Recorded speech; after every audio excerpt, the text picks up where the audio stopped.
Agradecemos, por favor, puedan silenciar su micrófono todos los participantes y así poder dar inicio a la charla.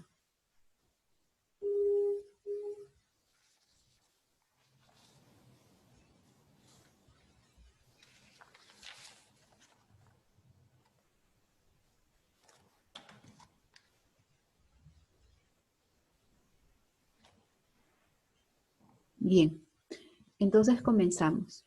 Bienvenidos a todos, agradecemos su participación el día de hoy y continuando con nuestras charlas virtuales, hoy día conversaremos sobre la Resolución Ministerial 239-2020 del MINSA, emitido este 28 de abril. Esta charla será brindada por la doctora Karina Peña Prado, gerente del Grupo ARCIS, médico ocupacional, magíster en Medicina Ocupacional y Medio Ambiente, con una maestría en Ergonomía Laboral y auditor líder ISO 45001-2018. Listo, gracias Doris por la presentación. Bueno, como ya lo mencionó la ingeniera Doris, el día de hoy vamos a conocer un poco más sobre los lineamientos que nos da el Ministerio de Salud a través de esta resolución emitida en el Día Mundial de la Seguridad y Salud en el Trabajo la semana pasada, el 28 de abril. Vamos a conocer un poquito más de esto. A ver. En esta resolución ya nos indican de que, en primer lugar, debemos de implementar un plan de vigilancia previo al inicio de actividades. Esta resolución en su introducción nos indica de que la exposición al virus del SARS-CoV-2, que es el que causa la enfermedad de COVID, se considera como un riesgo biológico y al ser los centros laborales un punto de aglomeración de personas, de compañeros de trabajo, etc., estos van a constituir un espacio de exposición y contagio. Es por ello que va a ser importante la implementación de estos planes de vigilancia que van a ser considerados como lineamientos generales.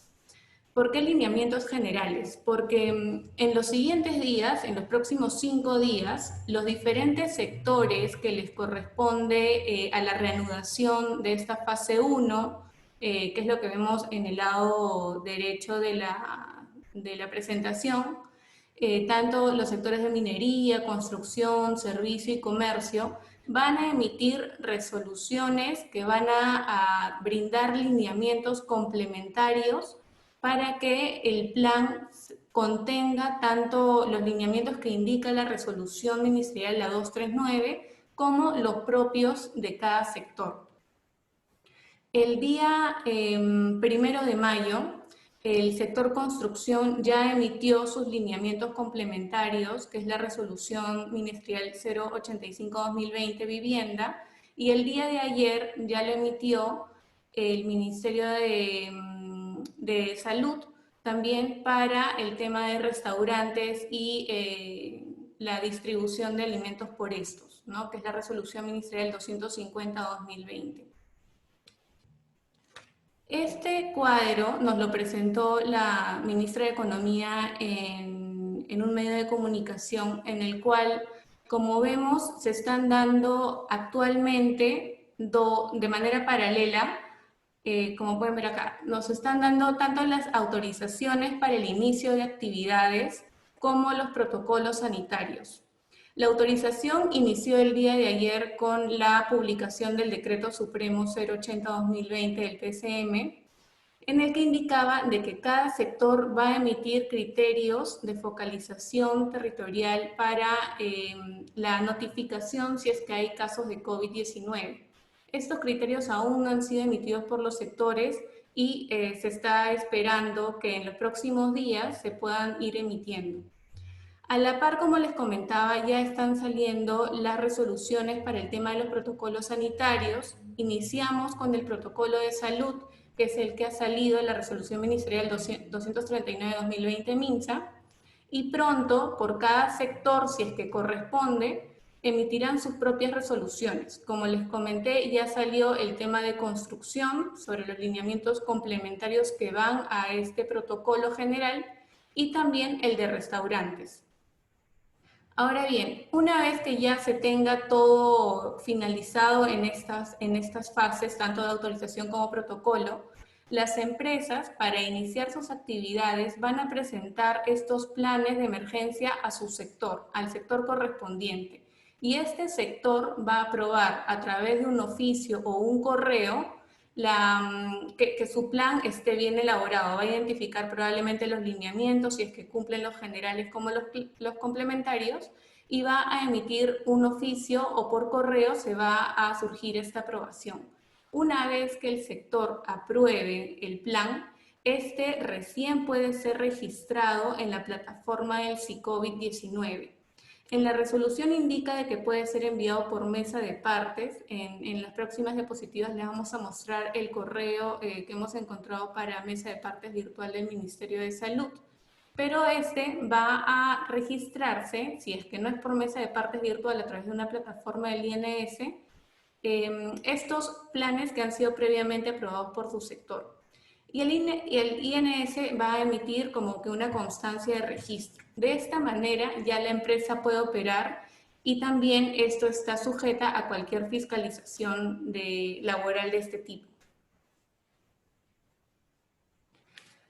Ahora, la resolución ministerial nos indica de que antes de que la empresa realice el inicio de sus actividades, debe de tener estos 3 puntos que vemos en la pantalla. Primero, todas las empresas deben de contar con un servicio de seguridad y salud en el trabajo que involucre un profesional de salud. Segundo, debemos de implementar el plan de vigilancia, prevención y control del COVID-19 en el trabajo, ¿no?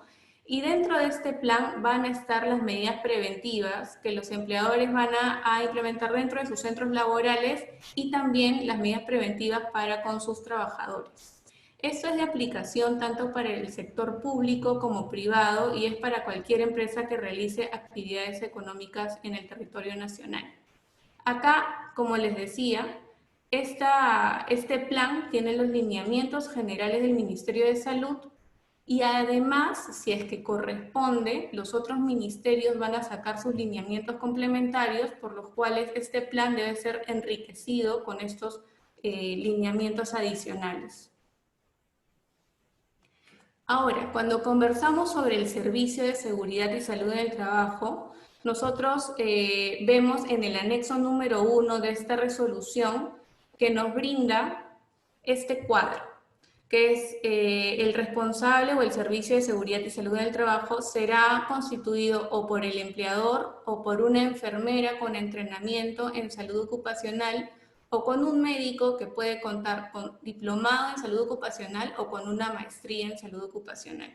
Y esto va a depender del número de trabajadores de la empresa, es decir, del tamaño de la empresa, el que está registrado en su planilla, y también va a depender de la actividad económica, si es que es una empresa que realiza actividades consideradas de alto riesgo o no. Acá hemos tratado de tomar este cuadro, ¿no? En el que nos indica de que, por ejemplo, si es que nosotros tenemos hasta 20 trabajadores en las empresas, pueden ser consideradas estas como un tipo 1 o un tipo 2. La diferenciación va a ser en que si realiza actividades de alto riesgo o no.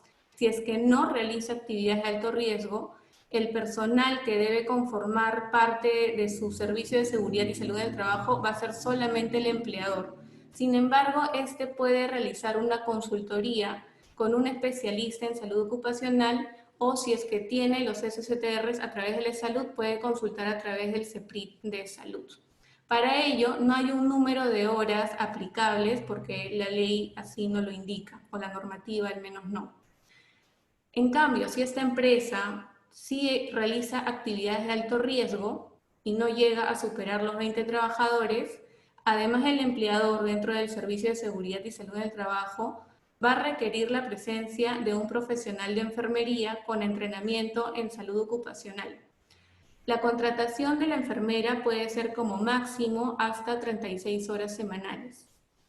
Al igual que esto aplica también para empresas que son catalogadas como tipo 3. Estas empresas ya no ya no aplica si es que realiza actividad o no de alto riesgo. Lo que importa acá ya es el número de trabajadores. Si supera los 20, o sea, es a partir de 21 hasta 100 trabajadores, acá lo que le compete, además del empleador, también es un profesional de enfermería con entrenamiento en salud ocupacional. Y la contratación de esta es hasta 36 horas semanales. Una nota importante es que si la empresa acá ya cuenta con el médico ocupacional, ya no se hace necesaria la contratación de este personal de enfermería, ya que es el médico ocupacional quien estaría supliendo las funciones de este profesional de salud requerido. Ahora, si es que la empresa cuenta con más de 100 trabajadores, pero no más de 500, ahora se va a necesitar, además del profesional de enfermería, un médico, pero que tenga diplomado universitario en salud ocupacional. A diferencia de las otras resoluciones que nos solicitaba sobre médico ocupacional y sus competencias, acá nos solicita un mínimo de años de experiencia, más solo el tema de contar con este diplomado universitario en salud ocupacional. Y su contratación va a ser hasta 18 horas por semana. Y si ya es una empresa de más de 500 trabajadores, este médico va a tener que tener maestría o va a ser especialista en lo que es medicina ocupacional y su contratación es hasta 36 horas semanales. Acá, si cada empresa, si la empresa tiene más de 1000 trabajadores, debe de contratar un personal o un profesional de salud adicional a este. Entonces, por ejemplo, acá vamos a ver un par de ejemplos. Si tenemos una empresa que tiene 5 trabajadores, ¿no? Nos da la opción de pertenecer al tipo 1 o al tipo 2, ¿no? Porque es hasta 20. Entonces tenemos que verificar cuál es su actividad económica. Si su actividad económica corresponde o está dentro de las citadas en el anexo del Decreto Supremo 00398 de salud, entonces voy a corresponderla como un tipo 2 y voy a necesitar la presencia de un profesional de enfermería con entrenamiento en salud ocupacional. Con el tema del SIU, recordemos que en el Decreto Supremo 003 de 1998 se anotan los SIUs tanto de la revisión 2 como de la revisión 3. Actualmente nuestro catálogo en SUNAT está con los SIUs de la revisión 4. Entonces, si ustedes en algún momento necesitan verificar qué SIU revisión 3 le corresponde, tenemos este link que lo da el INEI para que ustedes solamente coloquen el SIU de la revisión 4 y lo trasladen para que sea revisión 3 y con eso ya se puede hacer la consulta al decreto supremo correspondiente. Acá también tenemos otro ejemplo. Si es una empresa que tiene 105 colaboradores en planilla, de los cuales 95 están en la sede principal y los demás pueden estar repartidos a nivel nacional. O inclusive, si 95 son los que realizan trabajo presencial y los demás, por ejemplo, teletrabajo, ¿no? El teletrabajo propiamente dicho. Entonces, acá lo que la ley nos indica es que sin importar en qué zona se encuentren los trabajadores, nos va a interesar el número total de los trabajadores que están en la empresa para catalogar su tamaño. En este caso, sería una tipo 4. Pusimos el SIU, ¿no? Por ejemplo, esta empresa se dedica a una consultoría, por ejemplo, que no está catalogada dentro del Decreto Supremo, pero en este caso, una vez que pasan los 20 trabajadores, el tema de la actividad de riesgo ya se hace indiferente, por el cual esta empresa, solamente por el número de trabajadores, pasaría a ser tipo 4, necesitando un profesional de enfermería con entrenamiento en salud ocupacional o un médico, en este caso por ser 4, solamente requeriría el diplomado universitario en salud ocupacional. El número de horas de contratación, como pueden ver, es máximo hasta 36 horas para la enfermera y 18 para el médico ocupacional. Lo segundo que nos pide la norma es que implementemos un plan que se va a llamar de esta manera: Plan para la Vigilancia, Prevención y Control de COVID-19 en el Trabajo. Este plan, una vez que se realice, va a ser enviado al Comité de Seguridad y Salud en el Trabajo o al Supervisor de Seguridad y Salud en el Trabajo, y a través de su reunión ordinaria o a través de una reunión extraordinaria, va a aprobar el plan en 48 horas como máximo. Este plan debe considerar los lineamientos que nos indica la resolución ministerial, que están en los puntos 7.2, que lo vamos a ver más adelante. Debe de incluir además el número de trabajadores, el riesgo de exposición que ellos tienen. Acá la normativa nos da 4 categorías de riesgo que el médico ocupacional debe definir, las características de vigilancia, prevención y control por cada riesgo de exposición, y además, como les mencionaba al inicio, este debe ser aprobado por oficio o por correo por el sector correspondiente. Eso, como les mencionaba, ha sido una comunicación del Ministerio de Economía. Una vez que sea aprobado por el sector, va a ser registrado en la plataforma del INS, el SICOBIT, o remitido, según lo que indica la resolución, por mesa de partes virtual. Este es el correo que hemos encontrado del Ministerio de Salud para su mesa de partes virtual. Sin embargo, vamos a estar atentos a próximas comunicaciones para ver si es que habilitan una plataforma dentro de la página del INS o realmente se envía por mesa de partes virtual por correo electrónico. Este plan va a estar sujeto a fiscalización, ya sea por su salud o SUNAFIL, una vez que se inicien las actividades laborales en la empresa. Ahora, este plan tiene que estar compuesto por puntos como los que vamos a ver a continuación. La estructura del plan la pueden encontrar en el último anexo de la resolución. En realidad son 11 puntos los que nos pide que deba de tener este plan. Empezamos por el primero. Tenemos, por ejemplo, que nos pide de primera línea los datos de la empresa, por ejemplo, la razón social, el RUC, la dirección. Adicional, como pueden ver en azul, estas son nuestras recomendaciones. Sugerimos poner el CIU de la empresa, ¿no? También revisarlo si es que específicamente corresponde o no a una actividad de alto riesgo. Y el tipo de empresa que según el anexo 1 ha salido correspondiente para cada uno del centro laboral. Por ejemplo, acá hemos puesto tipo 3, ¿no? Acá la recomendación es que esto se verifique en el anexo 1. La segunda parte de este plan es que nos piden que pongamos todos los datos del lugar de trabajo en caso de tener diferentes sedes. Acá les pongo un ejemplo de un cuadro en el que podemos poner la sede principal, la sede 1, sede 2, su dirección, y adicional podríamos incluir el número de trabajadores. Sin embargo, esto también es una recomendación, ya que la normativa nos indica datos del lugar de trabajo.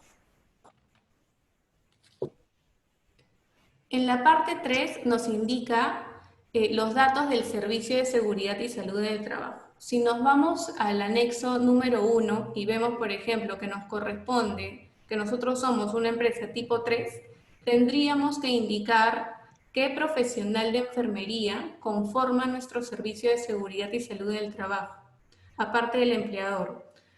Y si somos una empresa tipo 4, además del empleador y del enfermero, el médico que corresponde, ¿no? Que tenga un diplomado universitario de salud ocupacional.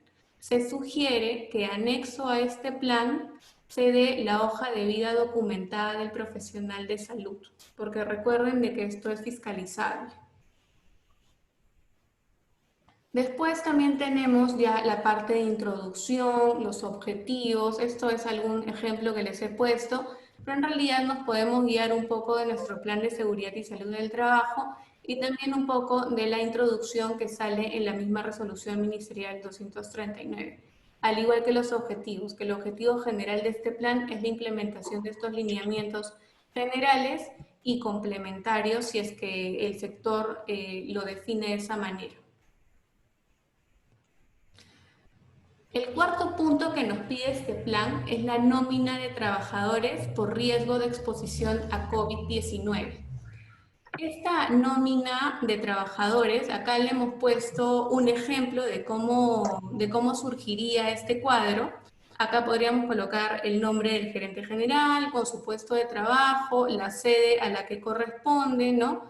Y, como les decía, la resolución nos da hasta 4 riesgos, 4 categorías de riesgo que pueden ser bajo, mediano, alto o muy alto. Esta categorización lo realiza el mismo profesional de salud.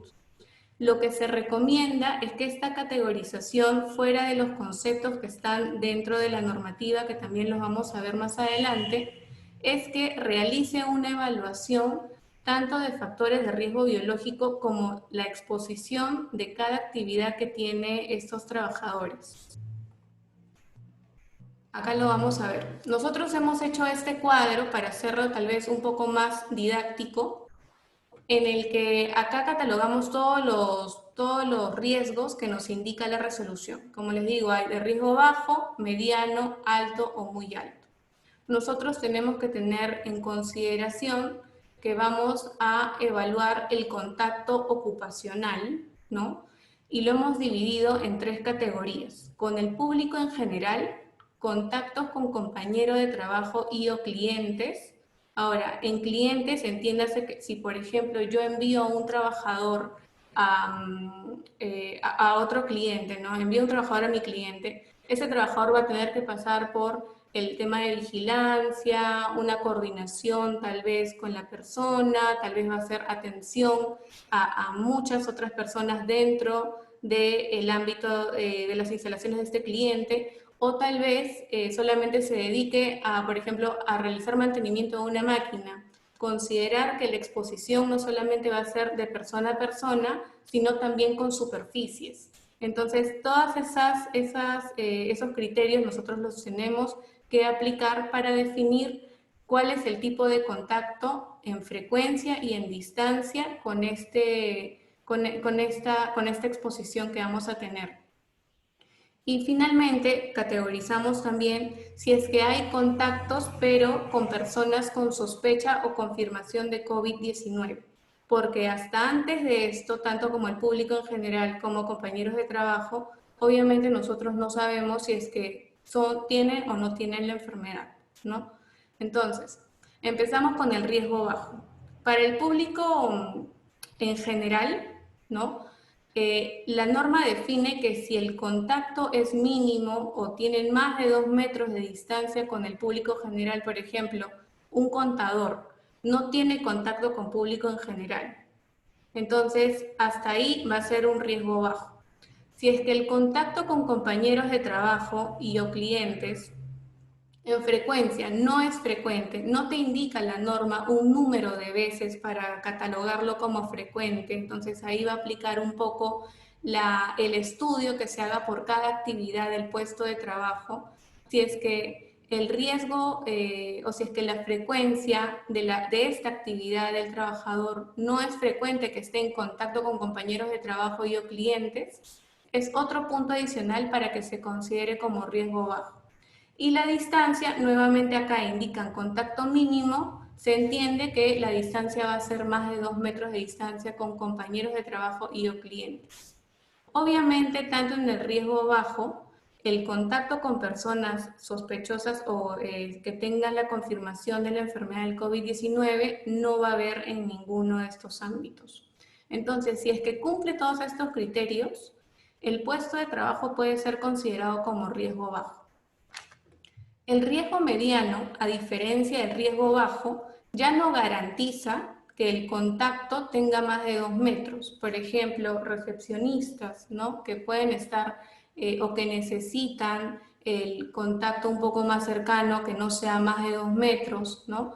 Y la frecuencia también va a ser frecuente esta actividad, ya sea la exposición de persona a persona o con fómites o superficies, ¿no? Que podrían estar contaminadas.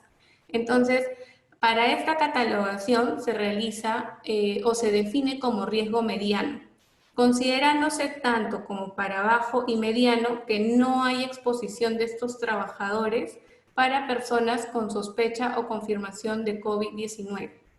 Porque si es que lo hay, ya estamos hablando de definiciones de un riesgo alto y un riesgo muy alto, en el que ya no va a importar tanto el contacto que se tenga con compañeros de trabajo o con el público en general, sino con estas personas de sospecha o confirmación de COVID-19.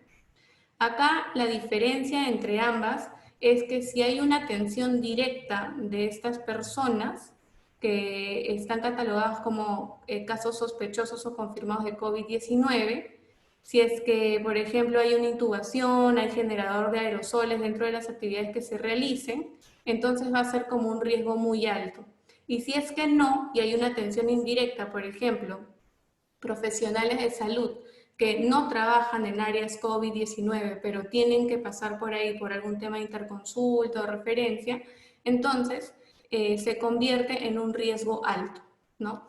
Como les vuelvo a repetir, la definición de estos riesgos está a cargo del profesional de salud y lo tiene que definir en base a las actividades, tanto rutinarias como no rutinarias, y considerando la exposición a personas y la exposición a superficies. Una vez que definimos los puestos de trabajo con los riesgos correspondientes, vamos allá a iniciar los procedimientos obligatorios que nos pide el plan dentro de su punto 7. Y los lineamientos que debe considerar este plan son estos 7 de acá. Empezamos con el lineamiento número 1, en el cual habla de una limpieza y desinfección de los centros de trabajo. Y acá todos los empleadores deben de realizar absolutamente antes del reinicio de actividades una limpieza y desinfección de los muebles, de los utensilios de escritorio, de los vehículos, inclusive de las herramientas, de los equipos que utilizan los trabajadores. Este lineamiento debe ser verificado al inicio, o sea, antes de la reactivación de las actividades y también de manera diaria. Es por ello que como recomendación nosotros indicamos que se puede elaborar un registro o una hoja de chequeo rápido que se pueda llenar al inicio de las actividades y también de manera diaria. También, una vez que se realiza esta desinfección de los ambientes, nosotros debemos de establecer la frecuencia de este lineamiento de la limpieza y desinfección de los centros de trabajo durante la emergencia sanitaria. Otro punto muy importante es que vamos a tener medidas de protección y capacitación para el personal de limpieza. Es por ello que también nuestra recomendación es que haya un registro de capacitación para el tema de prevención de salud y también una capacitación específica de cómo realizar, por ejemplo, las mezclas de los químicos, cómo realizar la limpieza de esas superficies adecuadamente, el EPP que debe utilizarse de manera correcta, ¿no? Y también la normativa indica de que tiene que haber la disponibilidad de sustancias a emplear. Entonces, también se recomienda que haya un registro de revisión de stock de manera periódica.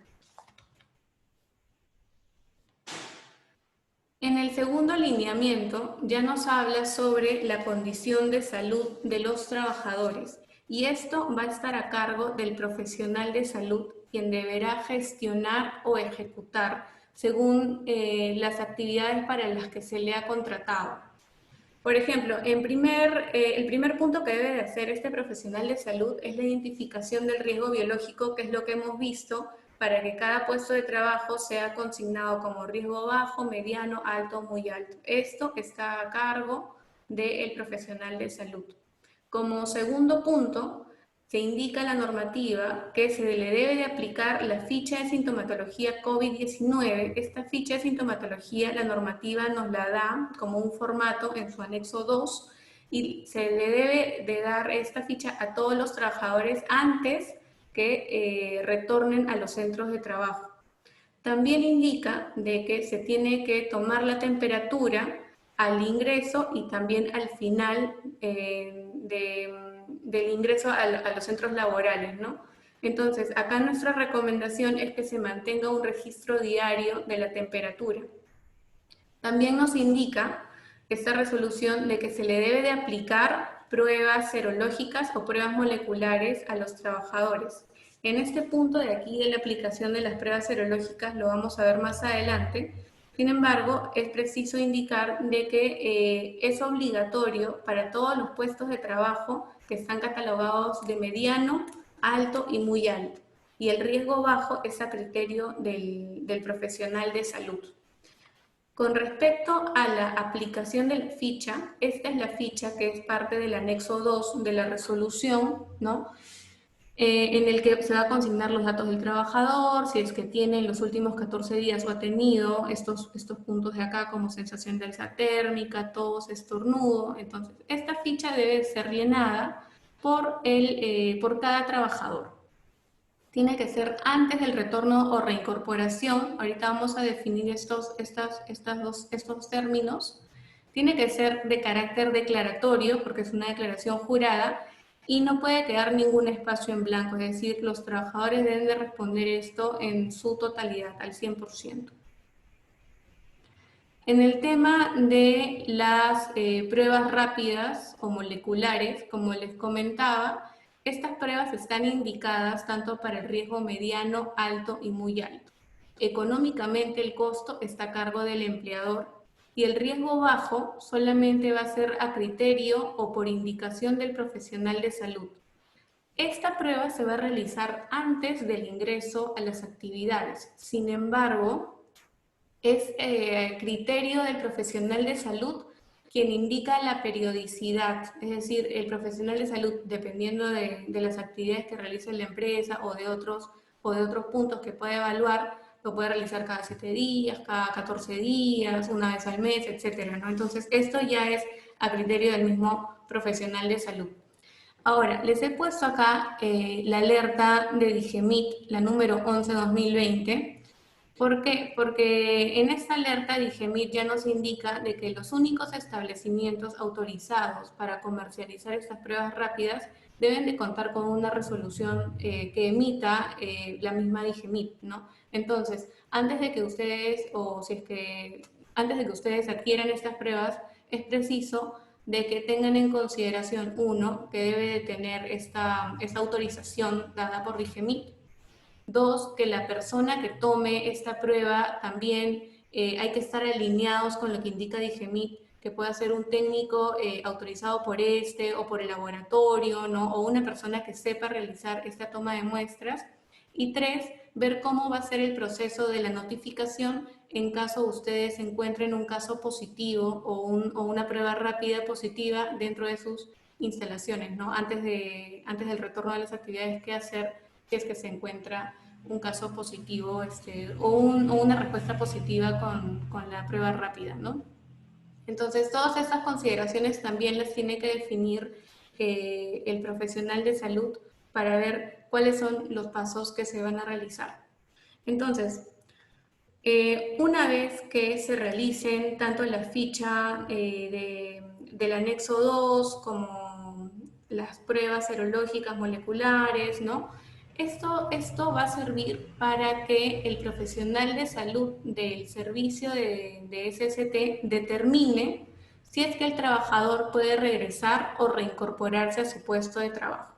La diferencia de estos dos términos es que regresar o retornar al puesto de trabajo es lo que vamos a hacer, por ejemplo, la mayoría de nosotros, ¿no? Que termina la cuarentena, el ministerio da el pase para que la empresa inicie actividades y yo regreso al puesto de trabajo. Yo que no he tenido ni sintomatología, no he sido catalogado como caso sospechoso ni caso confirmado.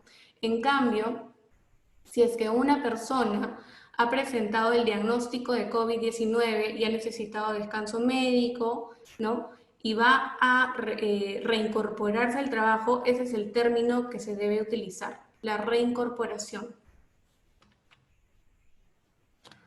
Ahora, si es que yo antes de que inicie las actividades de la empresa, el profesional de salud encuentra un caso sospechoso y este caso es catalogado en su puesto de trabajo en su identificación como riesgo bajo, yo tengo que cumplir las siguientes 4 pautas.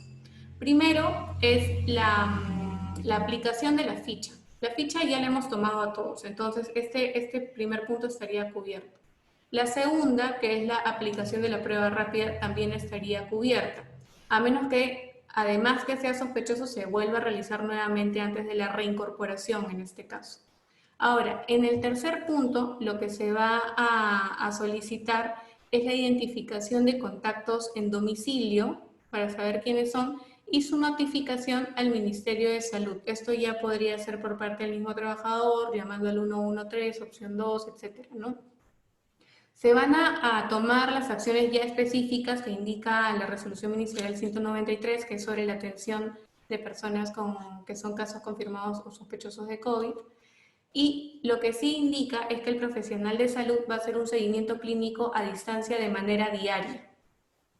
Una vez, o si es que en este caso sospechoso, que no es un caso confirmado, este caso sospechoso pasa a ser un caso confirmado de COVID-19, después de 14 días calendario y antes de la reincorporación, el profesional de salud va a realizar una evaluación clínica para ver si efectivamente va a retornar o no al trabajo. Esto es lo que indica la normativa.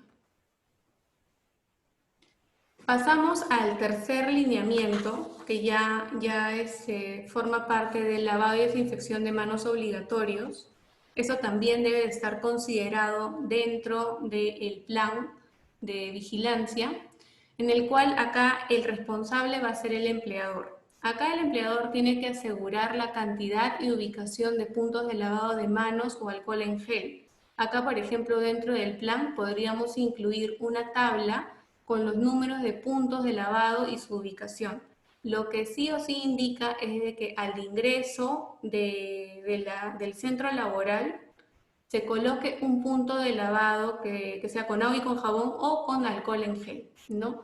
Y también nos indica dos cosas más. Uno, que se prefiere en la medida de lo posible que este lavado o la aplicación del alcohol en gel tenga mecanismos para evitar el contacto de nuestras manos con los grifos o las manijas.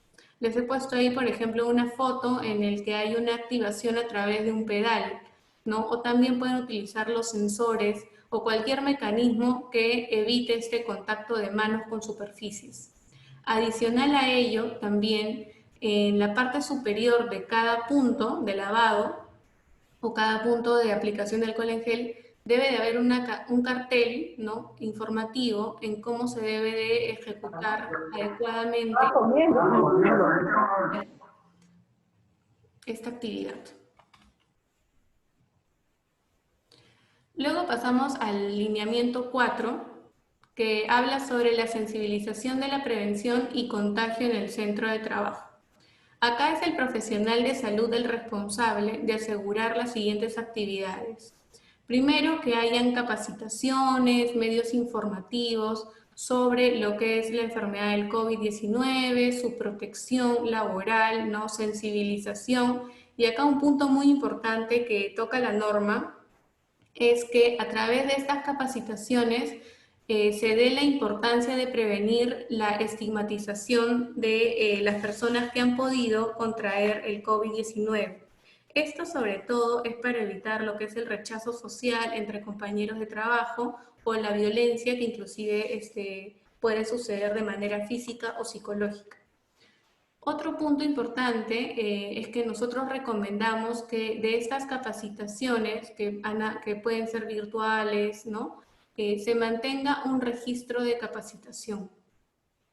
También se le da importancia a lo que es el lavado de manos, la higiene respiratoria, que es el uso de mascarillas. También vamos a hablar un poco sobre el uso el tipo de mascarilla que le corresponde. Esto va a ser de acuerdo al nivel de riesgo de cada trabajador. Por ejemplo, si es un trabajador que tiene un riesgo bajo o mediano, la mascarilla que le corresponde o el EPP que le corresponde es una mascarilla tipo quirúrgica. Acá en esta norma no te habla sobre el uso de las mascarillas comunitarias. Lo que te da la opción es el uso de las mascarillas quirúrgicas como mínimo nivel de protección como EPP.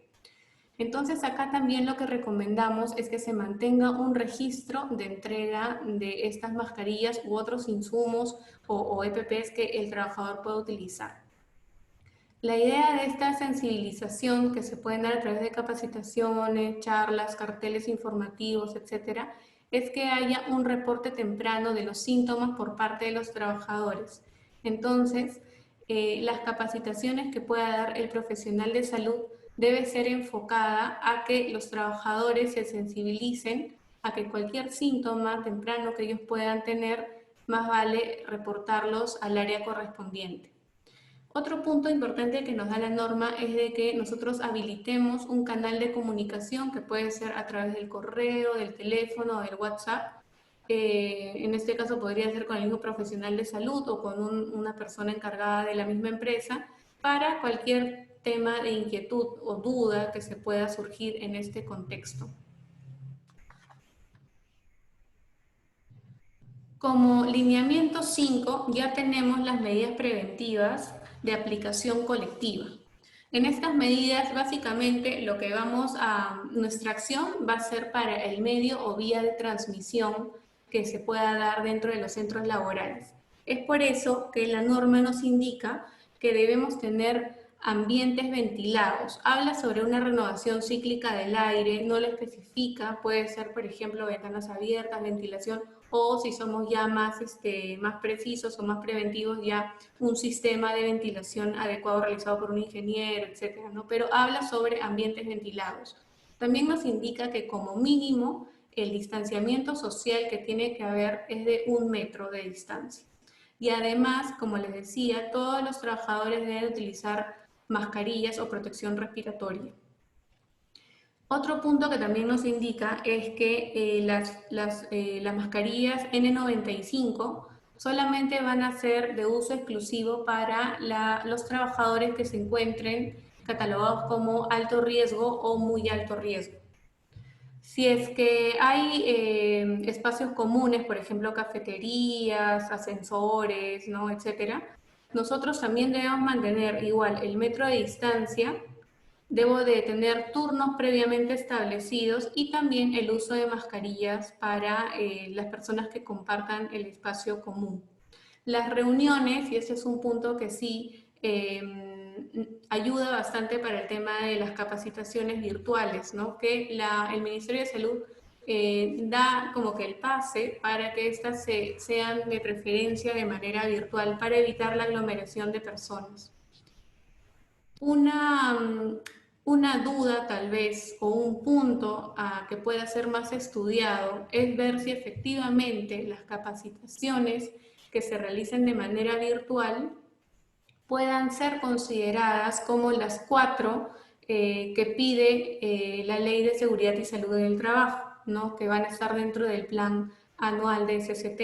Si bien es cierto, todas las capacitaciones que se realicen de manera virtual o física van a estar incluidas dentro de este plan, la ley te pide que tengas como mínimo 4. Entonces nuestra inquietud, tal vez el Ministerio de Trabajo pueda manifestarse, ¿no? Es que si estas capacitaciones van a poder ser consideradas como estas 4 obligatorias que indica la normativa. Después, si es que la reunión no se puede realizar de manera virtual y tiene que ser presencial, igual se va a respetar el metro de distancia, se va a utilizar la mascarilla, protector respiratorio, y la actividad debe ser realizada de manera excepcional. Cuando tengan puestos de trabajo en donde haya atención al cliente, ¿no? O por ejemplo, cuando haya la medición de temperatura, tal vez al inicio, una buena barrera física puede ser la implementación de mamparas de vidrio, ¿no? Como la pueden ver acá, no sé si la pueden ver muy bien en la fotografía, pero eso es considerado como una barrera física. Lo que le faltaría a la persona que esté en la fotografía es su uso de mascarilla, que es también lo que solicita la normativa, ¿no? Que los mostradores tengan una barrera física y también la persona que atienda tenga la mascarilla. Si es que hay, por ejemplo, empresas que trabajan en campamentos o ya sea albergues, se sugiere que las camas sean de 1.5 metros. Ahora, si bien es cierto, la normativa nos habla de un distanciamiento social de 1 metro, la empresa puede, a través de las consultorías que tiene con su médico ocupacional o su profesional de salud, es que la distancia puede ser inclusive un poco mayor, como la CDC, que recomienda que la distancia sea como mínimo de 2 metros, ¿no? Entonces, acá la normativa te da un mínimo, pero ya es consideración de cada empleador si es que decide tomar medidas más aplicables frente a este contexto. También se indica que se debe de evitar las aglomeraciones tanto al ingreso como a la salida en la jornada laboral.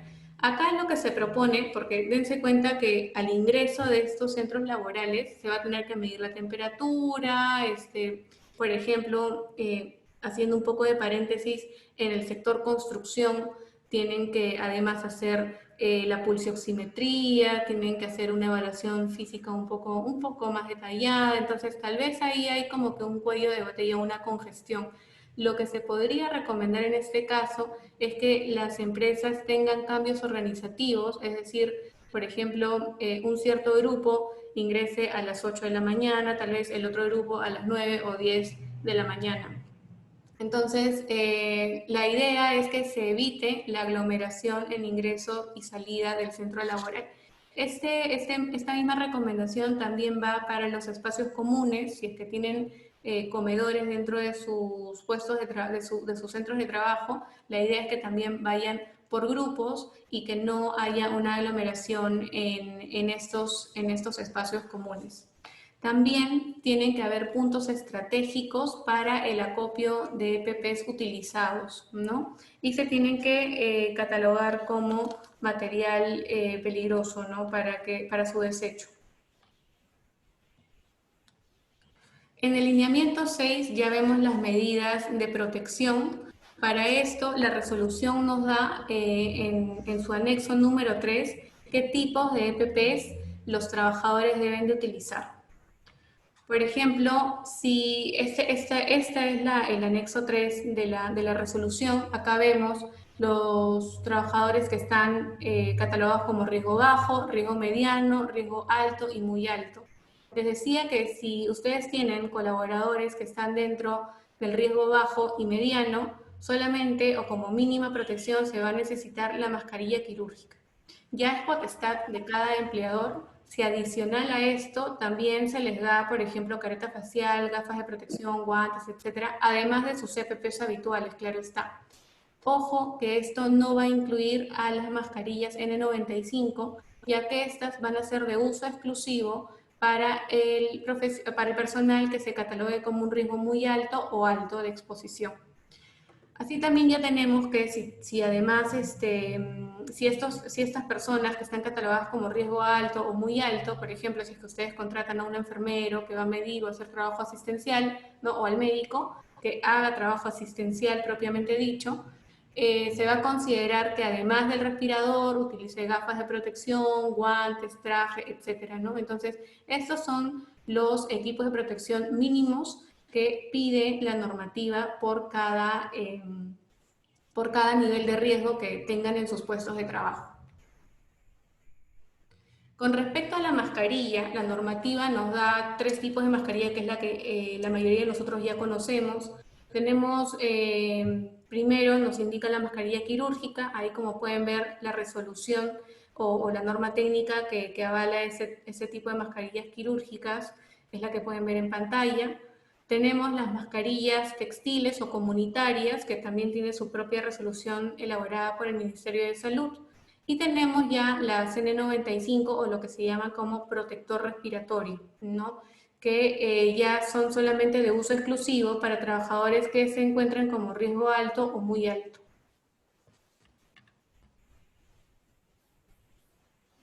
Ahora, en el lineamiento 7 ya nos habla sobre la vigilancia de la salud de los trabajadores. En esta vigilancia va a ser el profesional de la salud el encargado de, por ejemplo, la vigilancia en sí de los mismos trabajadores, el control de temperatura, que es lo que le decía tanto al ingreso como al final de la jornada laboral. Este profesional de salud va a ser responsable de que se realice la toma y registro de la temperatura de cada trabajador. Ahora, con esto no se hace indispensable la contratación de un profesional de salud que esté todos los días, tanto al ingreso como a la salida. Puede ser una persona, porque la normativa indica de que el profesional de salud es el que gestiona o ejecuta. No te dice que exclusivamente va a ejecutar esta acción, ¿no? Te está diciendo que gestiona o ejecuta la toma y registro de temperaturas de cada trabajador. Lo que sí recomendamos es que tengan un registro diario de estas temperaturas y se guíen también dependiendo de cada normativa. Por ejemplo, en esta general, la que da el Ministerio de Salud, indica que si es que un trabajador tiene más de 38 grados centígrados, no pueda ser ingresado o no ingrese al centro laboral, ¿no? Pero sin embargo, la resolución que se emitió el día de ayer, que es para, por ejemplo, para los restaurantes y las personas que hacen el delivery de estos restaurantes, por ejemplo, si tienen una temperatura que sea más de 37 grados, no pueden realizar este servicio de transporte, ¿no? Entonces, este tema de la temperatura va a ser dependiendo de cada sector y los lineamientos que este dé.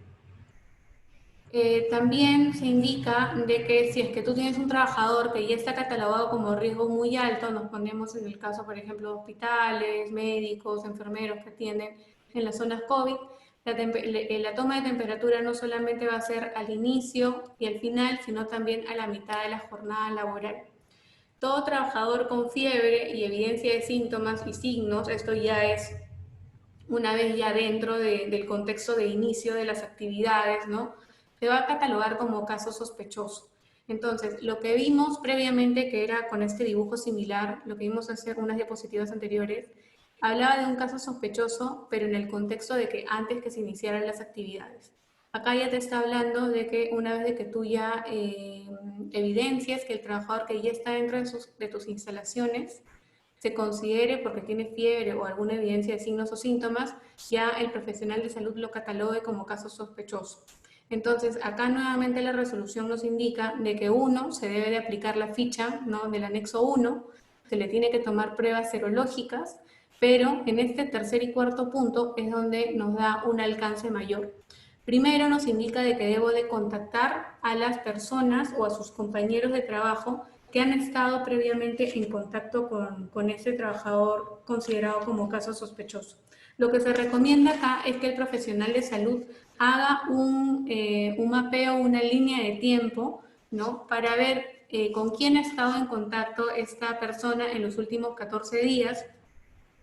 La Organización Mundial de la Salud, en uno de sus aplicativos, de sus checklists, indicaba de que si, a qué se consideraba contacto, es decir, un contacto de menos de 2 metros por más de 15 minutos de distancia. Podrían tomar tal vez este mismo criterio para definir cuáles son los contactos de este personal que está catalogado como caso sospechoso, y a estos contactos a estos contactos se les tomaría una prueba serológica o molecular, ¿no? Después ya seguimos con la misma rutina, que es el contacto domiciliario y también la notificación al Ministerio de Salud. Además de ello, la vigilancia también incluye la exposición a los riesgos ergonómicos, ¿no?, por las jornadas de trabajo, las posturas prolongadas, los movimientos repetitivos, etcétera, y los factores de riesgo psicosocial, como las condiciones de empleo, la carga mental, la carga de trabajo, la doble presencia, entre otros, ¿no?, para los cuales el profesional de salud debe de implementar tanto medidas preventivas como correctivas. El plan deberá considerar adicional medidas de salud mental.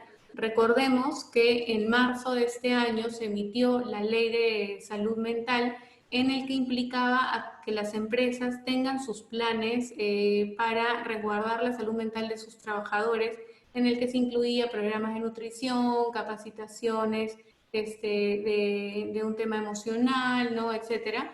Y lo que nos da esta norma también es un poco de hincapié en que consideremos el tema de salud mental para conservar un adecuado clima laboral. También nos indica de que tiene que haber atención especial con las personas con discapacidad, y que si es que se considera o si existe un brote en el centro de trabajo, cabe recalcar que la normativa no especifica la definición de brote, pero podríamos considerar que en un área se enfermen 2, 3 o más personas, dependiendo del número también de personas que hay en esa área.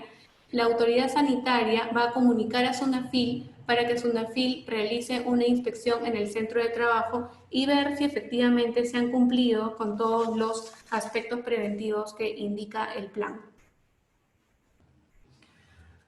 Eso, hasta ahí, son todos los lineamientos que nos indica la normativa, que deben de también estar incorporados con sus propios nombres dentro del plan que se va a ejecutar o que cada empresa va a ejecutar. En el punto 8 del plan nos habla sobre el regreso o reincorporación al trabajo. Como les expliqué, son dos términos diferentes, ¿no? Por ejemplo, acá hemos tratado de hacer un flujograma. Si la empresa reinicia actividades, tenemos que identificar el trabajador ha estado sano, no ha tenido antecedentes de COVID, ¿no? Si es sí la respuesta, el término se va a denominar regreso al trabajo, ¿no? Y se va a aplicar todos los lineamientos previamente vistos, los indicados en el 7.1 y 7.2 de la norma, que es lo que hemos estado conversando hace breves instantes. Sin embargo, si el trabajador ha tenido o ha sido catalogado como caso sospechoso o actualmente es catalogado como caso sospechoso o confirmado de COVID-19, nosotros iba a realizar actividades dentro de la empresa, tenemos que seguir la siguiente pregunta, ¿no? ¿Cuenta con alta epidemiológica? Esta alta lo da el Ministerio de Salud. Si es que sí, entonces sí se reincorpora al trabajo. Pero si es que no cuenta con esta alta epidemiológica, obviamente entendemos que sigue con licencia con goce de haber porque se cataloga como descanso médico por tener esta enfermedad. Cuando se reincorpora al trabajo, nosotros tenemos dos opciones y eso es lo que también nos indica la norma. Si es que es un caso leve, y obviamente esto ya está catalogado bajo los criterios del Ministerio de Salud en la resolución 193, ¿no? Si es que es un caso leve o si es que es un caso moderado o severo. Si es que es un caso... Estimados, les voy a pedir por favor si pueden... Sí, gracias. Si es que es catalogado como un caso leve, ¿no? La reincorporación se va a dar a los 14 días de iniciado el aislamiento domiciliario. Ojo que obviamente acá es después de una evaluación que realice el médico o el profesional de la salud, ¿no? Para ver si efectivamente vale o no su reincorporación, si es que su prueba serológica sale positiva, molecular, etcétera, ¿no? Entonces, dependiendo de esos criterios, se va a pautar o determinar su reincorporación, ¿no? Sin embargo, acá te indica la norma que como mínimo deben de pasar 14 días de iniciado el aislamiento para pasar al siguiente paso. Si es un caso moderado o severo, la reincorporación va a ser 14 días calendario después de la alta clínica, que son dos puntos totalmente diferentes y como les digo, esto lo va a definir el profesional de salud. Una vez de que ya pueda reincorporarse al trabajo esta persona, nos vamos a consultar lo siguiente. ¿Es necesaria su presencia en el trabajo? ¿Por qué? Porque la norma indica que para estas personas, como primera opción, nosotros debemos de tomar el trabajo remoto, ¿no? Esa va a ser su primera opción. Si no es necesaria su presencia en el trabajo y sí puede realizar trabajo remoto, va a realizar este tipo de trabajo. Sin embargo, si por ejemplo es un operador de maquinaria y la maquinaria solamente puede trabajar por mandato de él, por ejemplo, ¿no? Quiere decir de que sí es necesaria indefectiblemente su presencia. Puede realizar, sí, la presencia, o sea, un trabajo presencial, siempre y cuando utilice mascarilla, se realice un monitoreo por 14 días y el lugar de trabajo donde éste esté no esté asignado. Se recomienda que solamente trabaje él o cuidando el distanciamiento social, ¿no? Y además también la norma te indica que en el punto 9 haya una revisión y reforzamiento a estos trabajadores, por ejemplo, una capacitación previa, ¿no? Si es que realizan trabajo con riesgo crítico, ¿no? Eso también nos indica un poco la norma.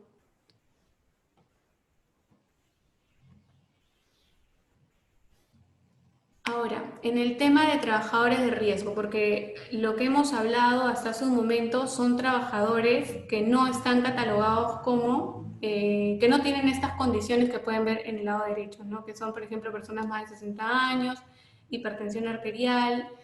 Un ítem que esta norma ya nos lo especificó es que la obesidad acá ya la consideran a partir de un IMC de más de 30. Entonces, cualquier persona con obesidad, ya sea 1 o 2 o mórbida, si es que tienen, están con esta condición clínica, serían catalogadas como trabajadores de riesgo.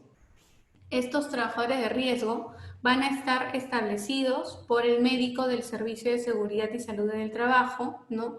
En el decreto supremo que habló sobre la identificación de esos trabajadores de riesgo, le daba la responsabilidad a recursos humanos identificar esto, pero al ser un tema estrictamente médico, SUNAFIL, a través de alguna comunicación, nos indicó que es a través del médico ocupacional que se hace esta identificación de grupos de riesgo. A estas personas, a este grupo, se le debe de mantener en cuarentena domiciliaria. El profesional de salud va a determinar el seguimiento clínico, que puede ser diario, puede ser 2 veces a la semana, dependiendo también del número de trabajadores que pueda tener, ¿no? Los informes clínicos van a estar valorados por el médico ocupacional, quien va a determinar si es que estos, una vez que el gobierno ya indique que pueden retornar a trabajar, porque recuerden que los grupos de riesgo no pueden reincorporarse o regresar a trabajar hasta que termine la emergencia sanitaria, que más o menos está terminando en la segunda semana de junio. Entonces, una vez que el gobierno indique que sí pueden regresar a trabajar, los informes clínicos de estas personas van a estar valorados por el médico ocupacional para determinar su reincorporación o regreso al trabajo, cualquiera sea de los casos. Finalmente, ya la norma también nos habla de otros puntos adicionales, ¿no?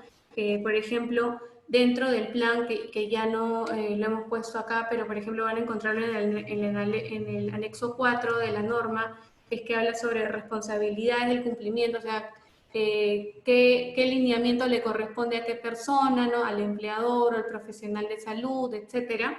También nos habla sobre el presupuesto. Hemos visto de que se van a implementar carteles, se van a implementar puntos de lavado de agua, de alcohol en gel, etcétera. Entonces, todo eso debería de estar en una matriz en el que se identifique cuál es el presupuesto adicional, el EPP, que se va a utilizar de manera diaria, etcétera, ¿no? Entonces, todo eso debería de estar dentro, también consignado dentro del plan. ¿No? Habla sobre el presupuesto y proceso de adquisición de insumos para el cumplimiento del plan. Acá también podríamos incluir, por ejemplo, cuáles son los criterios que se han utilizado para contratar al proveedor de servicios, si es que el proveedor tiene sus dispositivos médicos, el termómetro que se va a utilizar con registro sanitario, por ejemplo, las mascarillas, si es que cumplen con la norma técnica, ¿no? Etcétera. Entonces, todos esos lineamientos también deberían de estar incluidos dentro de este plan de vigilancia. Y finalmente, como último punto, que es el punto 11, se indica de que recuerdan de que este plan, una vez elaborado, debía de ser transmitido al Comité de Seguridad y Salud del Trabajo o al Supervisor de Seguridad y Salud del Trabajo para que como reunión ordinaria o como reunión extraordinaria en 48 horas lo apruebe. Bueno, esa acta debería de estar incluido dentro del punto 11 que habla sobre documento de aprobación del Comité de Seguridad y Salud del Trabajo o en las empresas que tienen menos de 20 colaboradores del Supervisor de Seguridad y Salud del Trabajo, ¿no? Como disposiciones complementarias que ya indica la normativa, algunos puntos que me pareció importante definir, porque son 4 en realidad las disposiciones complementarias. El segundo es que, lo que les decía, ¿no? Ese plan nos da lineamientos generales, aparte de las sectoriales que dan disposiciones o lineamientos complementarios.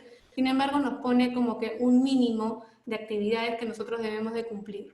Ya es por parte de los empleadores si es que pueden establecer mayores medidas de prevención, y que este plan también incluye no solamente a los trabajadores regulares, sino también a los practicantes, a las visitas, y también te habla sobre el tema de proveedores. Entonces, también es muy importante que dentro de todas las actividades que se realicen en este plan se implementen medidas de prevención para los proveedores, por ejemplo, las cargas, descargas, cuando te remiten un sobre, recepción que está remitiendo el sobre, qué medidas debo de tener para que no haya el tema del contagio. Y tercero, también nos habla sobre los exámenes médicos ocupacionales, ¿no? En que van a ser realizados sí o sí, sin embargo, el empleador debe de garantizar que se cumplan las medidas estrictas de bioseguridad. Finalmente, esta es la estructura del plan que, como les digo, va parte del anexo número 4, ¿no? Hemos hablado por cada punto más o menos lo que se puede incluir o cómo se debe de incluir dentro del plan para la vigilancia, prevención y control de COVID-19 en el trabajo. Y bueno, eso es todos los alcances o los alcances generales que se les puede dar a través de la resolución ministerial. Si es que tienen alguna pregunta o consulta, lo pueden hacer a través del chat. Karina, muchísimas gracias por tu exposición. Creo que han dado puntos muy importantes. Vamos a comenzar con las preguntas. Tengo como primera pregunta de Vanessa Huerta, nos indica cómo se debe actuar si los trabajadores deben ir en transporte público a sus trabajos. Ya, aquí por ejemplo, eso como les digo, este plan nos da los lineamientos generales. Sin embargo, por ejemplo, vamos a tomar la resolución que emitió el Ministerio de Vivienda con respecto a construcción. En construcción, ¿qué les han dicho? Que es el empleador que debe de ponerles la movilidad desde puntos cercanos a su domicilio para cada obra de construcción. Entonces, la normativa, la que hemos visto el día de hoy, no nos habla sobre el tema de transporte público, más las medidas generales que todos debemos de tener en cuenta, que es mantener los 2 metros de distancia en la medida de lo posible, ¿no? Pero una buena opción, si es que económicamente se puede dar, es que hayan transportes privados para que recojan a los trabajadores en puntos cercanos a sus domicilios y los lleven hasta los centros laborales. Sin embargo, también escuchamos el día de ayer que la ministra de Economía también indicaba que va a ser la ATU quien va a emitir o va a comunicar en los próximos días cómo va a hacer este tema del transporte público, que supongo que va a ser al 50% del aforo, de la capacidad de los carros, etcétera, ¿no? Pero no es algo que la empresa en ese sentido pueda controlar a menos que el sector correspondiente lo indique de esa manera, como es el caso del Ministerio de Vivienda. Listo, Karina, muchísimas gracias. Tengo otra pregunta de Elisa Aliaga. Buenas tardes. Respecto al tipo de riesgo, por ejemplo, nuestra empresa tiene trabajadores que trabajan en campamentos petroleros, realizando labores operativas de embalado de carga y en grupos de 4. ¿Qué tipo de riesgo sería? ¿Alto? A ver, en petroleros. Igual todo esto lo tendríamos que definir, tendríamos que preguntar, por ejemplo, si van a trabajar en grupos de 4, se va a poder mantener la distancia de 2 metros, el campamento minero al que van tiene un riesgo, o las personas con las que van a estar en contacto, qué tipo de riesgo van a estar catalogadas estas personas. ¿Por qué? Porque si, por ejemplo, yo voy a estar en contacto con un cliente o con una persona que es catalogada como riesgo alto y yo soy mandada por mi empleador a esa zona, mi riesgo no podría ser menor a ese, ¿no? Por ejemplo, si yo tengo riesgo alto, que va a tener contacto con una persona de riesgo alto, mi riesgo debería ser también alto, ¿no? Pero en la pregunta que me indica, definitivamente tendríamos que ver si es que es una actividad rutinaria, si es que no es rutinaria, qué tipo de actividad va a realizar, qué tipo de superficies va a tocar, el contacto, cómo se va a transportar, inclusive porque también eso fue una consulta que nos hicieron en algún momento hace unos días, que si es que yo mando a mi trabajador, ¿no?, a que vaya donde un cliente, el transporte obviamente va a correr por cuenta del empleador. Entonces, en ese sentido, hay que analizar todos esos criterios para ver si corresponde o no un riesgo mediano, alto o muy alto. Pero recordar que el riesgo alto definitivamente incluye el contacto con personas que podrían ser sospechosas o confirmadas de COVID-19, ¿no? Que es lo que lo va a diferenciar del riesgo mediano. Gracias, Karina, por la respuesta. Tenemos otra pregunta. Nos dicen, buenas tardes, en algunas empresas se cuenta con médico ocupacional. Con esta nueva normativa, ¿se debe contratar a la enfermera a pesar de tener médico ocupacional? ¿O con el médico ocupacional que se tiene en la empresa se estaría cubriendo este punto? Ya, muy buena pregunta. Si es que es una empresa tipo 2 y tienes tu médico ocupacional, el médico ocupacional suple las funciones de la enfermera. Pero si eres una empresa tipo 3, ahí sí aparte de tu médico ocupacional, necesitas al profesional de salud, que es la enfermera. Bien, muchas gracias. Tenemos también otra pregunta. Buenas tardes. Una consulta sobre el plan. ¿Se debe presentar uno solo por empresa? Hago esta consulta porque en mi empresa tenemos 2 sedes en Arequipa y Lima. Adicionalmente, tenemos trabajos en unidades mineras, proyectos.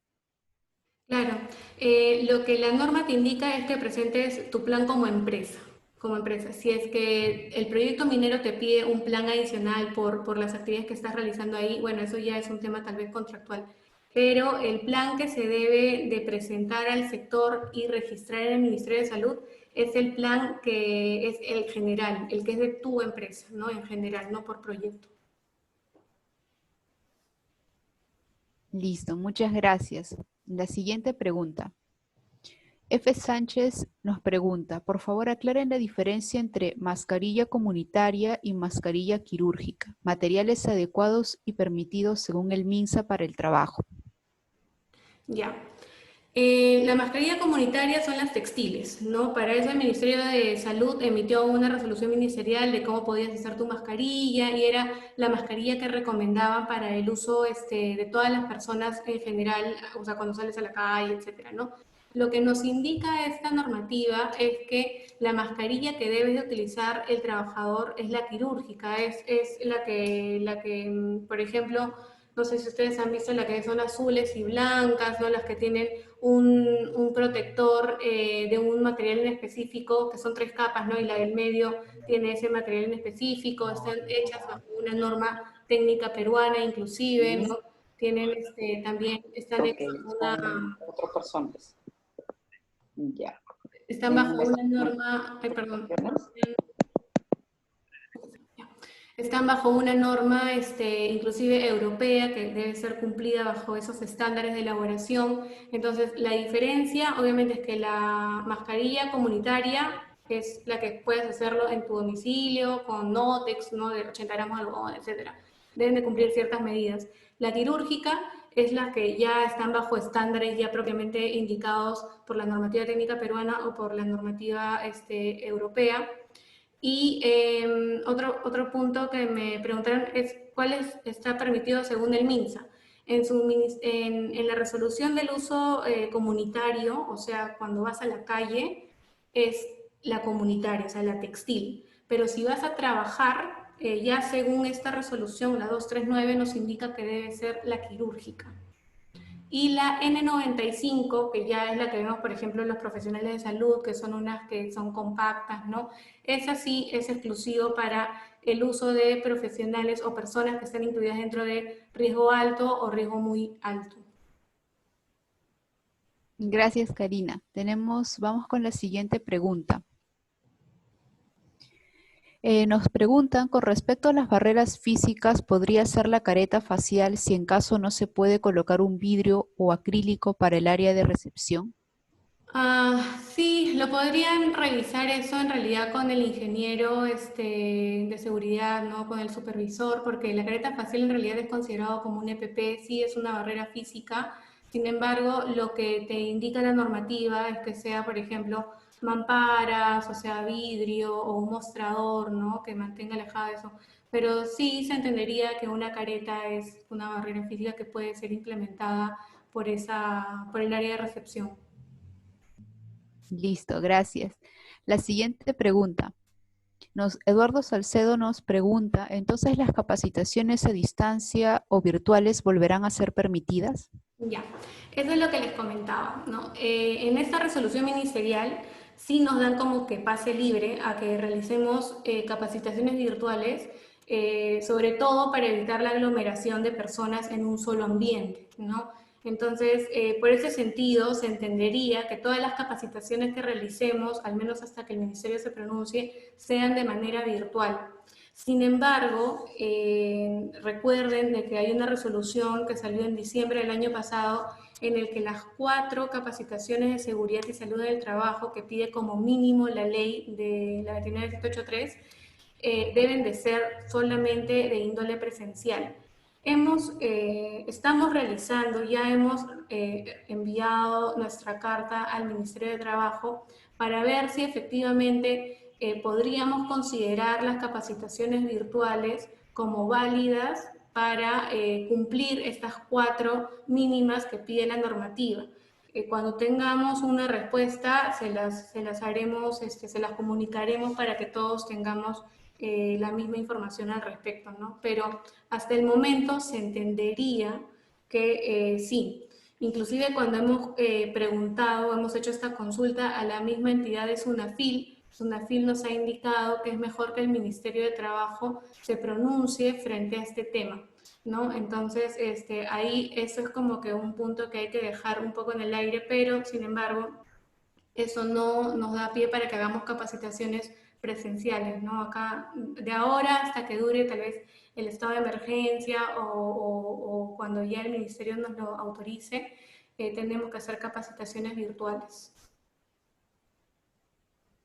Bien, muchas gracias, Karina. La siguiente pregunta. ¿Puede hacer la misma persona con un termómetro infrarrojo medir la temperatura cuando se hablaba de la medición de la temperatura al inicio de las labores? Claro, ahí por ejemplo, eso va a... dudo mucho que sea la misma persona porque tal vez puede haber un tema de calibración, ¿no? Tiene que ser, depende de las especificaciones técnicas de cada dispositivo médico. Ahora, algo que tal vez no les comenté es que este dispositivo médico, o sea, los termómetros deben de contar con registro sanitario.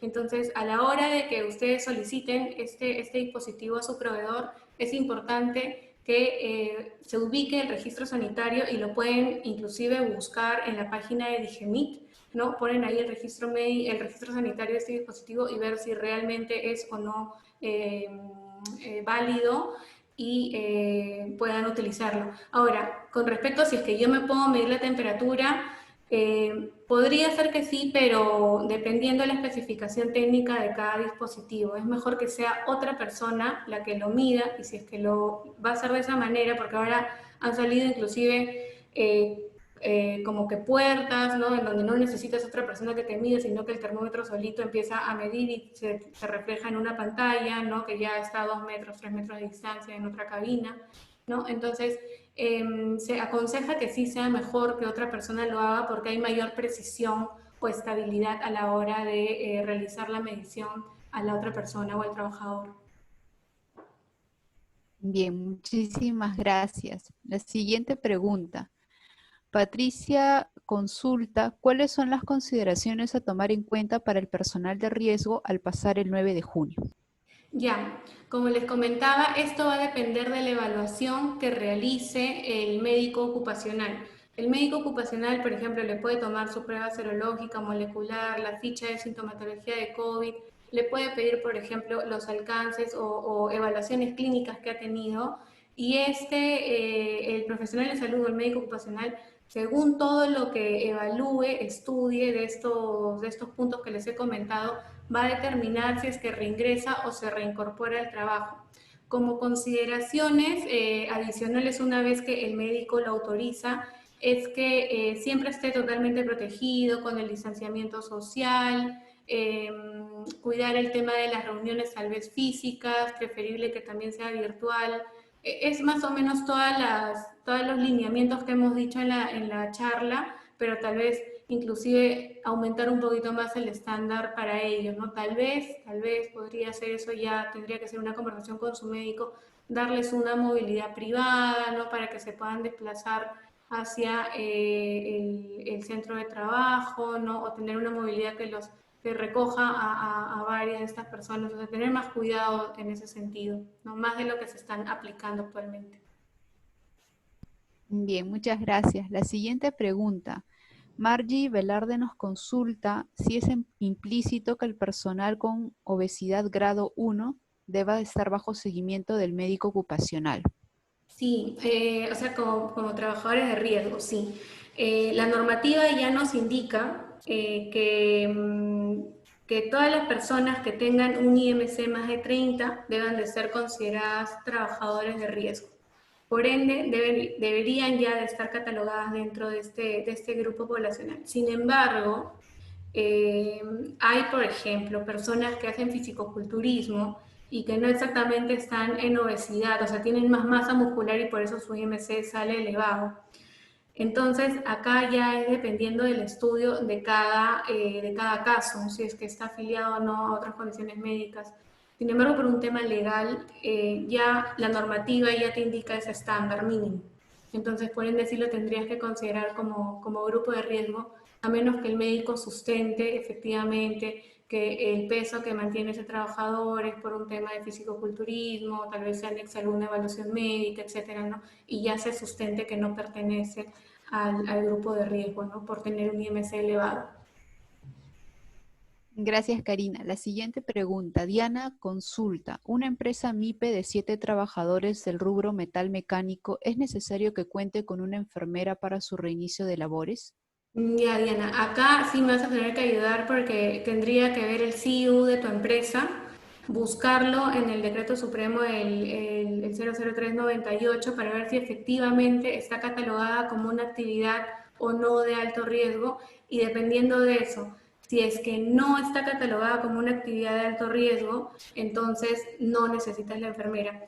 Por el rubro que me comentas, me parece que sí estaría catalogada como una actividad de alto riesgo y por ello sí necesitarías una enfermera que sería tu profesional de salud dentro de tu servicio, ¿no? Para que pueda realizar el plan, las gestiones correspondientes y así elaborar este plan de vigilancia que hemos estado conversando.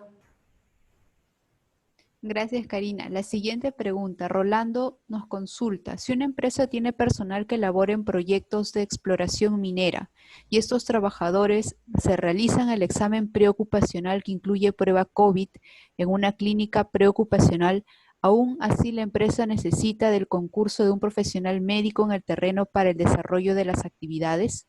Sí, lo que pasa es que sí lo necesita.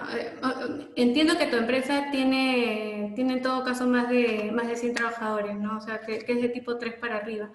Si es así, sí necesitaría el médico ocupacional o un médico con diplomado, un médico con maestría, dependiendo de la categoría que tiene la empresa, ¿no?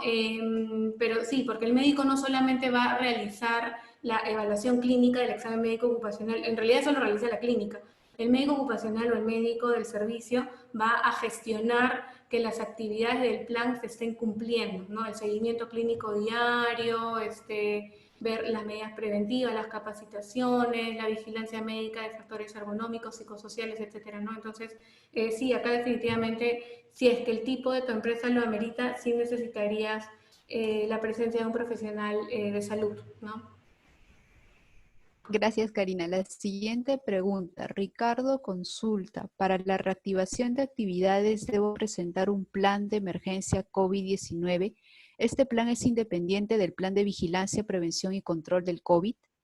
Entendería que es el mismo en realidad, porque cuando el día de ayer habló la ministra, habló o se refirió al plan de emergencia como el que se está elaborando por el tema del Ministerio de Salud. Podríamos sí alcanzar esta pregunta que sí es muy buena a la entidad correspondiente para que nos lo aclaren, ¿no? Si efectivamente adicional a este plan de vigilancia tendríamos que hacer un plan de emergencia, pero por lo que entendemos es que sí se refiere al mismo. Gracias, Karina. La siguiente pregunta. Juliana consulta. Buenas tardes. Para el reinicio de labores indica que se debe registrar en el SICOVID. ¿Cuánto tiempo se tiene para realizar esto? ¿Hay un plazo o periodo brindado para poder realizarlo? No, el único plazo que indica la norma es desde que tú elaboras el plan y lo presentas al comité, tienes 48 horas para que lo aprueben. Ese es el único plazo que indica la norma. No hay un plazo para que lo registres, se entiende que ni bien el sector te apruebe el plan, porque primero lo tienes que enviar a tu sector correspondiente, ni bien el sector te apruebe el plan, con eso ya tienes carta verde para que lo registres al INS, al Instituto Nacional de Salud, al SICOVID. El SICOVID te va a dar un formato que sí lo has registrado, y con eso ya podrías iniciar tus actividades. Ahora, ojo, se entiende que para iniciar las actividades obviamente ya tienes que estar cumpliendo el plan, o sea que todos tus trabajadores pasen por la ficha epidemiológica, las pruebas serológicas, los puntos de lavado de agua, de alcohol en gel en diferentes partes con sus carteles, y todo lo que hemos conversado, ¿no? Gracias, Karina. Vamos con la siguiente pregunta. Eduardo Salcedo consulta, mi sector agricultura no ha paralizado sus actividades. ¿Cuánto tiempo tengo para presentar el plan? Ya, para las empresas que no han paralizado sus actividades, también realizamos la consulta SUNAFIL y nos indicó que ellos sugieren que se implemente a la brevedad posible. Eso es lo que nos han indicado, porque también fue una consulta por parte nuestra. Gracias, Karina. Danitza consulta, buenas tardes. Quisiera saber de qué forma se puede actuar si la DIRIS o el MINSA no le brinda el alta médica a un paciente de COVID. ¿Quién es el responsable de determinar si se puede dar una reincorporación? Reincorporación laboral, ya. Ahí lo que te indica esta norma es que necesitas el alta epidemiológica. Entonces, sin el alta epidemiológica, en realidad no podrías tener la certeza que el trabajador la tiene o no. Entonces, tendrías que sí o sí tenerla, y mientras tanto considerarlo como que sigue en descanso médico, ¿no? Si es que tiene el tema del COVID-19, ¿no? Si es un caso confirmado, ¿no? Quien determina la reincorporación, recordemos que es el médico ocupacional después de poner la ficha, la prueba serológica, etcétera, pero para la reincorporación recuerden que se necesita el alta epidemiológica. Gracias, Karina.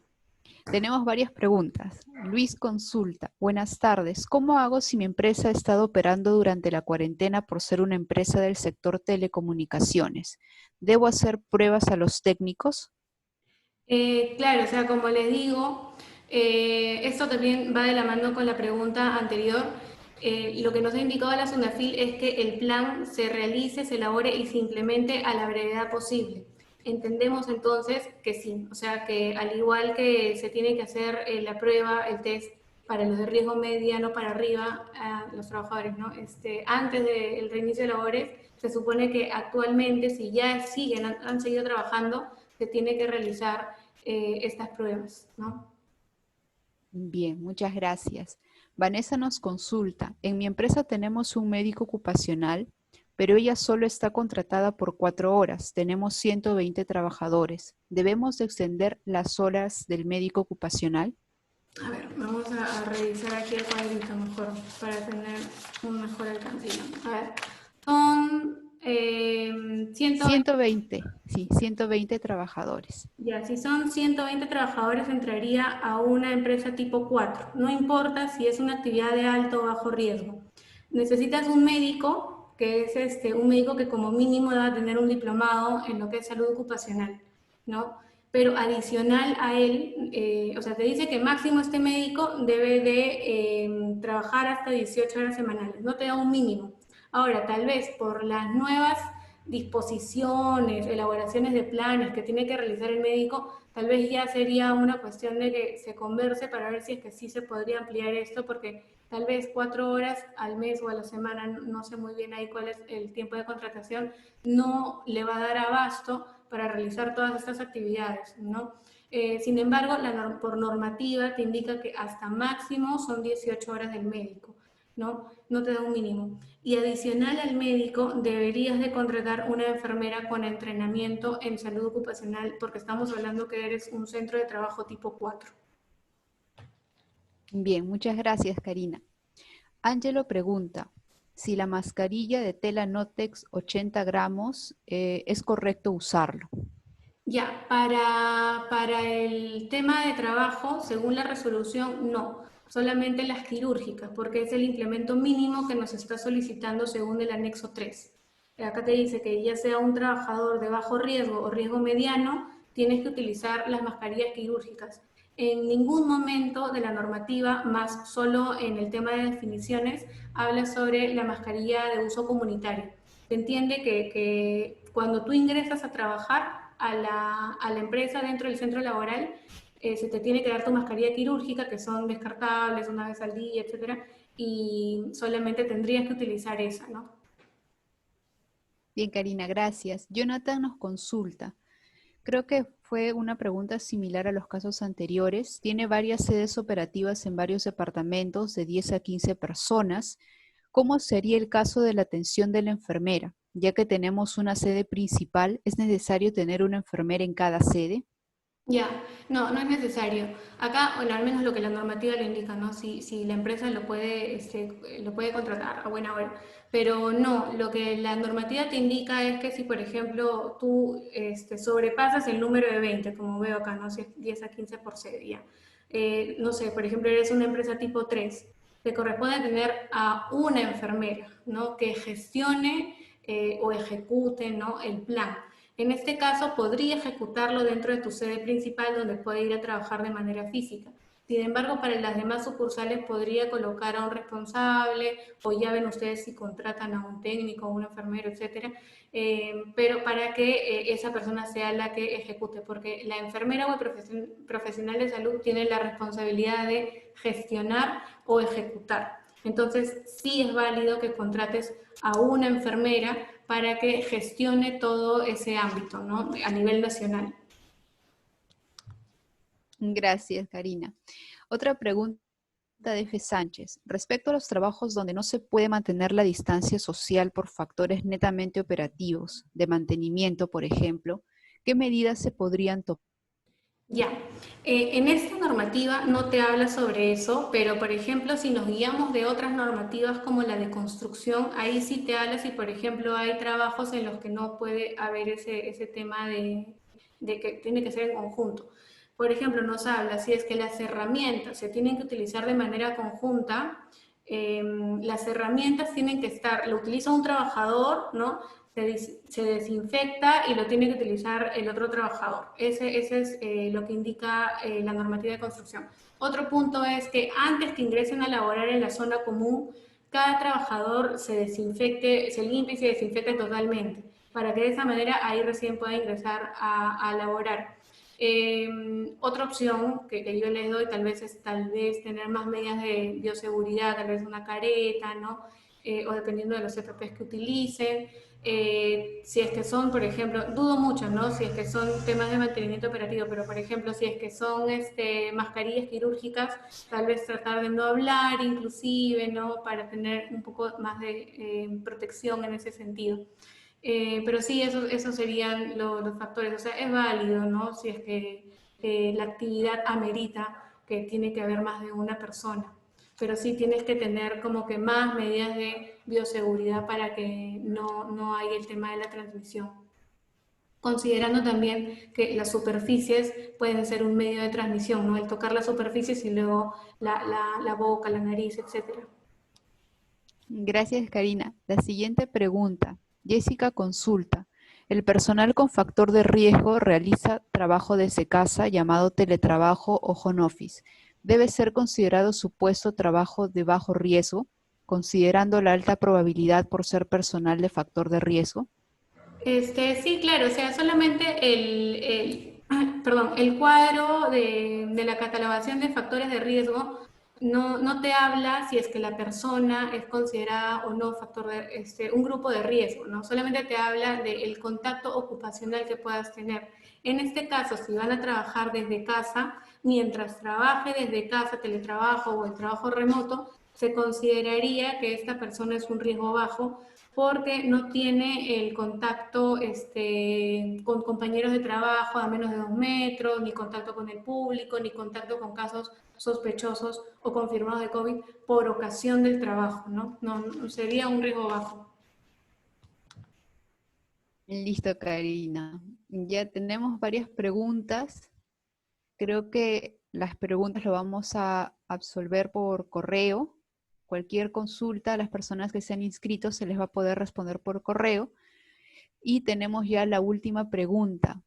Nos pregunta Diego Alexander, ¿se puede seguir dando las charlas operativas diarias de 5 minutos manteniendo los 2 metros de distancia? Ya, esta norma no la especifica, pero en la de construcción, nuevamente, porque es una de las referencias que tenemos, la sectorial, indica de que se restringen la charla de seguridad. Sin embargo, en otro lado de la norma también indica de que si es una reunión de no más de 10 colaboradores, ahí se podría realizar considerando la distancia de 2 metros, etcétera, ¿no? Sin embargo, eso tendría que verificarse según las normativas de cada sector que van a ir saliendo en esta semana. Listo, Karina. Muchísimas gracias por tu participación.